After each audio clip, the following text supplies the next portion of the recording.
परंतु आता या टक्केवारीने इतकं भयानक ग्रासलं की प्रत्येक विकास कामामध्ये टक्केवारी, आमचा महापालिकेवर विश्वास नाही म्हणून PWD कडे, आणि PWDच्या कामांना काही जर डिस्टर्बन्स तयार झाले असतील, PWDच्या कामामध्ये काही खड्डे पडले असतील रस्त्यांना, तर ते बुजायचे कोणी, तर ती महानगरपालिकेने. महापालिकेचे आयुक्त ऐकत नाही. मग असा कोणता आयुक्त होता की तो या आमदारांचं ऐकत होता? एकाही लोक आमदार आयुक्तांशी यांचं जमलं नाही, अधिकारी यांचं ऐकत नाही, कर्मचारी यांचं ऐकत नाही. हीच रडगाणी कॅसेट गेल्या 10 वर्षापासून जळगावकर ऐकताय. असा सुवर्णकाळ ज्या लोकप्रतिनिधींना मिळाला, आजूबाजूला जर आपण पाचोऱ्याला असाल, चोपड्याला बघाल, पारोड्याला बघाल, तर खूप मोठे बदल या लोकांनी संधीचं सोनं केलं. परंतु 10 वर्ष सतत जळगाव शहराचे आमदार सत्तेत राहून या सर्व गोष्टीमध्ये टोटली फेल झालेले आहे. आणि आता निवडणुकीच्या तोंडावर त्यांना DPTC मध्ये जाग येते. त्याच्या 2 दिवसापूर्वी त्यांनी महानगरपालिकेत आढावा बैठक घेतली होती. अधिकाऱ्यांसोबत, आयुक्तांसोबत त्यांना सूचना दिलेल्या होत्या. परंतु DPTC म्हणजे काय याचा अर्थच त्यांना माहिती नाही. DPTCचा अर्थ हाच आहे की जळगाव जिल्ह्याचं आर्थिक नियोजन विकास कामांचं त्या DPTC मध्ये केलं जातं. परंतु जशी महासभा चालते त्या पद्धतीने माझ्या वार्डात रस्ते होत नाही, माझ्या वार्डात गटारी होत नाही, आयुक्त माझा ऐकत नाही.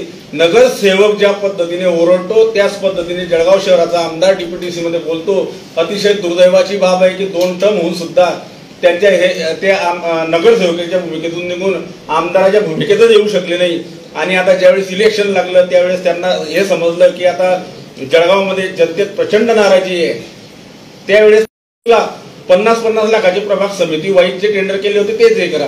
मग जर 2023ला आम्ही त्याचं नियोजन करून ठेवलं होतं, तुम्ही मे महिन्यामध्ये काय केलं? मे महिन्यामध्ये त्याचं नियोजन करायला पाहिजे होतं, जेणेकरून तुम्हाला आता त्याच्यापासून कुठेतरी त्याचा आपल्याला फायदा झाला असता. परंतु त्याकडे सपशेल दुर्लक्ष झालं. नॅशनल हायवेचा विषय सांगतो, जो आपला हायवे रोड आहे, अक्षरशः 12 वाजलेले आहेत रस्त्याचे. तुम्ही बघाल तर पोल सुद्धा हायवे घेतल्याचा प्राथमिक अहवाल आमच्याकडे. आणि म्हणून आमदार हायवेवरती एकही शब्द बोलत नाही. का बोलत नाही? त्यांनी चुप्पी का साधली आहे? आम्ही त्यांना वारंवार वेगवेगळ्या माध्यमातून प्रश्न विचारतोय. त्यांनी त्याच्यावर उत्तर दिले पाहिजे. त्यांनी उत्तर देणं हे त्यांची जबाबदारी आहे, कारण ते लोकप्रतिनिधी आहे, लोकांनी त्यांना निवडून दिलेले आहे. आणि आम्हाला सुद्धा लोकांनी निवडून दिलेले आहे. आम्ही विरोधक असले तरी त्यांना सत्ताधाऱ्यांना जाब विचारणं हे आमचं काम आहे. आणि आम्ही वेळोवेळी ज्यावेळेस त्यांना हा जाब विचारण्याचा प्रयत्न करतो त्यावेळेस कुठल्याही प्रश्नाचं उत्तर ते देत नाही. दुसरा एक मोठा इश्यू आताच अलीकडे या भागात झाला, आपल्या शहरात झाला. एक मोठी कंपनी जी जळगाव शहरात 300 कोटी रुपयाची गुंतवणूक करणार होती. त्यांचं म्हणणं होतं 20 केंद्रासाठी जागा पण आम्ही देतो, त्याच्यासाठी लागणारा खर्च सुद्धा आम्ही करतो, फक्त तुम्ही विजेचा पुरवठा आम्हाला इथपर्यंत करून द्या. आमदार बैठकीला उपस्थित असताना सुद्धा एक शब्द बोलू शकले नाही किंवा त्याला आश्वासित करू शकले नाही की बाबांनो माझ्या शहरात याचा ज्यावेळी दुसरा कोणी करून देतो.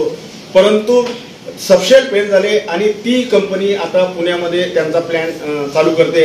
अतिशय दुर्दैवाची बाब आहे की कोणीतरी जळगाव शहरामध्ये गुंतवणूक करण्याचा प्रयत्न करतो, परंतु त्याला साधी मदत सुद्धा आमदार सत्ताधारी पक्षाचा आहे, विरोधाचा समजू शकतो, तेही करू शकत नाही. अतिशय दुर्दैवाच्या ह्या गोष्टी की रोजगाराचा विषय असेल तिथेही आम्ही फेल आहे. रस्ते, गटारी आणि लाईटांची जर तुम्ही परिस्थिती बघाल, रात्री पत्रकार म्हणून जर तुम्ही फिरले तर तुमच्या लक्षात येईल अक्षरशः काही भाग अंधारात आहे. म्हणजे त्या ठिकाणी अनेक महिन्यापासून लाईट बंद आहे. मग हे का होत नाही? तुम्हाला आता कोणाची अडचण आहे? आम्ही तर 10 महिन्यापासून मीडियाशी बोलत नाही आहे विरोधक म्हणून की नाही जाऊ द्या, काहीतरी एक मोठा काळ देऊ यांना काम करण्यासाठी, करून दाखवा काहीतरी. परंतु सपशेल फेल ठरलेले कामकाजामध्ये. आणि आता निवडणुकीच्या तोंडावर काहीतरी दाखवण्याचा जनतेला प्रयत्न करतायत. असा जर एखादी गोष्ट चांगली असेल तर ते जरही पाण्यासारखं असतं तर ते प्यायचं नसतं. जळगावकरांनी हे जर 10 वर्ष पिलं, आता हे जर जळगावकरांनाही पसणार नाही. जनतेच्या लक्षात आलंय की या व्यक्तीपासून या शहराचा विकास होणे शक्यच नाही. 10 वर्ष कशाला म्हणतात? 10 वर्षाचा सुवर्णकाळ. राज्यात सत्ता, केंद्रात सत्ता, महापालिकेतही सत्ता होती. बरं असंही नाही, महापालिकेत 2.5 वर्ष बरं सत्ता नव्हती, टाईज महापूर होत्या, त्याच्यामुळे तिथेही काही प्रॉब्लेम नव्हता. अशा सर्व काळ कुठल्याही व्यक्तीला मिळाले नाही, परंतु यांना मिळाला. त्याचं हे सोनं करू शकले नाही. हेच मोठं या शहराचं दुर्दैव आहे. आणि आता जर ते सांगत असतील की निधी येईल, तर या राज्यासाठी लाडकी बहीण योजनेसाठी 46,000 कोटी रुपयाचा निधीची आवश्यकता आहे आणि मुख्यमंत्री आणि अर्थमंत्र्यांनी क्लिअर सांगितलंय की मी का जमीन विकून पैसे देऊ आता विकास कामांसाठी. त्यामुळे आता शहरातील कोणत्या कान्याकोपऱ्यात जाऊन मी रस्ते बनवेल किंवा मी निधी आणेल या वल्गना सर्व खोटे आहे. कारण आता शासनाकडे हे देण्यासाठी सुद्धा पैसे नाही. कारण जे पहिले काम आलेले त्या कॉन्ट्रॅक्टरांना सुद्धा पैसे दिले जात नाहीये. त्यांनी सुद्धा कामं थांबवून ठेवलेले आहे. जळगाव शहरात पाहाल तुम्ही तर बरेच कामं आता बंद झालेल्या अवस्थेत आहे आणि ही कामं चालू होणे जवळपास आता अशक्य आहे. कारण निधीची जी उपलब्धता आहे ती नसल्यामुळे कामं थांबू नये. अशा परिस्थितीमध्ये आता काहीच पर्याय राहिला नाही. म्हणून मग DPTC मध्ये काहीतरी लोकांसमोर येण्यासाठी मला आयुक्त मदत करत नाही, महापालिका हे करत नाही असं स्वतःला केविलवाने प्रयत्न करण्याचा प्रयत्न त्यांचा सुरू आहे. परंतु आमचं एकच म्हणणं होतं की 10 वर्षामध्ये राज्यात अनेक ठिकाणी काही प्रोजेक्ट आले असतील. जळगाव शहरात एक प्रोजेक्ट दाखवा आणि 1000 रुपये मिळवा ही योजना लागू केली पाहिजे. 10 वर्षाच्या कार्यकाळामध्ये जळगाव शहरामध्ये एक सुद्धा नवीन प्रोजेक्ट आला आणि हे आमचं दुर्दैव आहे. 10 वर्षामध्ये आम्ही जळगाव शहरात एकही पर्यटनाकरता ठिकाण निर्माण करू शकले नाही हे आमचं दुर्दैव आहे. जळगाव शहरामध्ये 46 एकराचा शिवाजी महाराज उद्यान आहे. 15 कोटी रुपये आम्ही महापौर असताना त्या ठिकाणी आणले होते. परंतु शिवसेनेत फूट झाल्यानंतर तत्कालीन ते जे मंत्री महोदय असतील त्यांनी तो निधी वळवला आणि ते कामही थांबलं. म्हणजे 46 एकरामध्ये जर वॉटर पार्क सारखी आपण योजना तिथं हे केलं असतं, काम केलं असतं, मेहरून तलावाचं सुशोभीकरणाचं काम केलं असतं तर आज जळगाव शहरातील नव्हे जिल्ह्यातील लोक त्या ठिकाणी आले असते, पर्यटन आलं असतं तर रोजगार वाढला असता. परंतु कुठलीही दूरदृष्टी नाही. फक्त विकास कामातून जे पैसे येतील ते PWD ला पाठवायचे, तिथून 5% कसे मिळतील याची व्यवस्था करणे आणि आपला उद्योग चालू ठेवणे एवढंच काम आमदारांनी केलं. आमदारांचं 10 वर्षात एक चांगलं काम दाखवा. मी त्यांना जाहीर आव्हान या पत्रकार परिषदेच्या माध्यमातून करतो की त्यांनी सांगावं की हे त्यांनी केलेलं काम आहे म्हणून.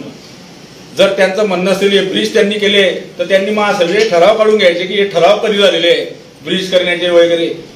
तर नुसतं दुसऱ्यांनी केलेल्या कामावर जर बरोबर होत असेल तर मी केलं, चुकीचं होत असेल तर गिरीश महाजनने केलं, गुलाबराव पाटलांनी केलं ही भूमिका घेणे अतिशय चुकीचं आहे. जे चुकीचं असेल बरोबर असेल माझ्यामुळे झालं कारण मी या शहराचा लोकप्रतिनिधी ही जबाबदारी घेण्याची मानसिकता पाहिजे. तेव्हाच तो कणखर लोकप्रतिनिधी बनतो. त्याचे फायदेही होतील आणि तोटे होतील. परंतु नुकसानीची बाजू झाली की ते माझा काही संबंध नाही, मी काही येणार नाही. लेवास समाजाचे मुलं 3 दिवसापासून त्या रेमंड कंपनी समोर धरणे आंदोलनाला बसलेले होते. ज्या लेवास समाजाने एकतर्फी मतदान केलेलं होतं यांना, त्या समाजाच्या मुलांसाठी या आमदाराजवळ 5 मिनिटं वेळ नव्हता 3 दिवसामध्ये.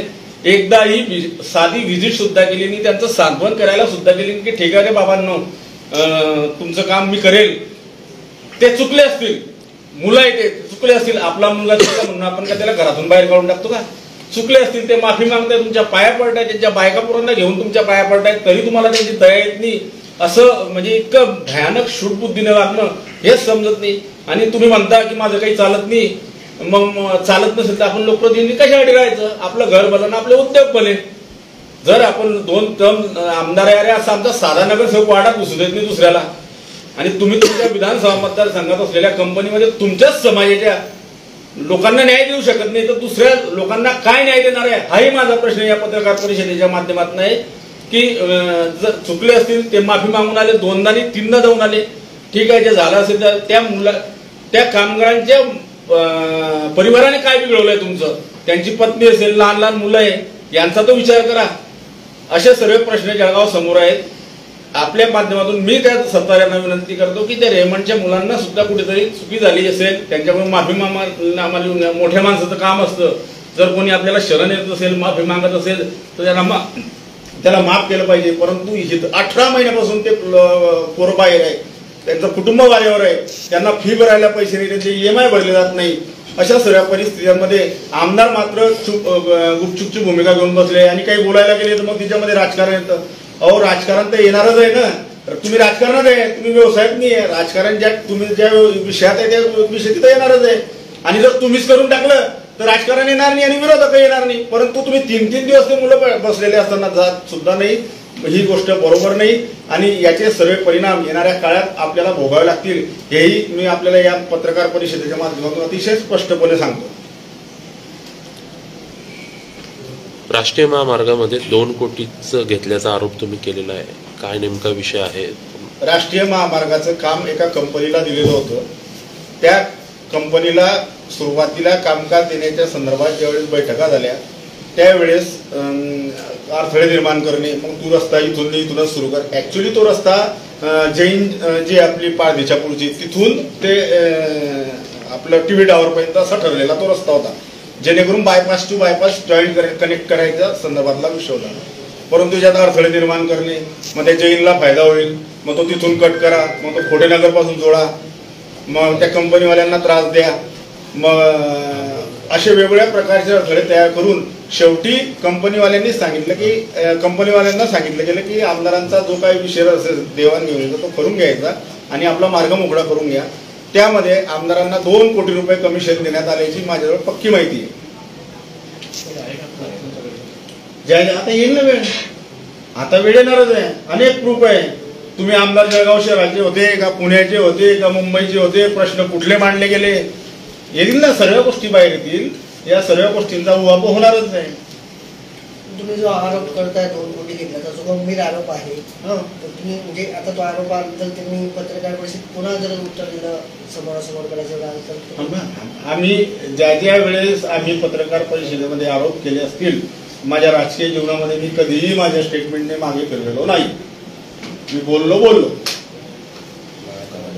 एक प्रश्न आहे, जळगावमध्ये गटाकडनं कोणाला उमेदवारी घ्यायची? असं असतं की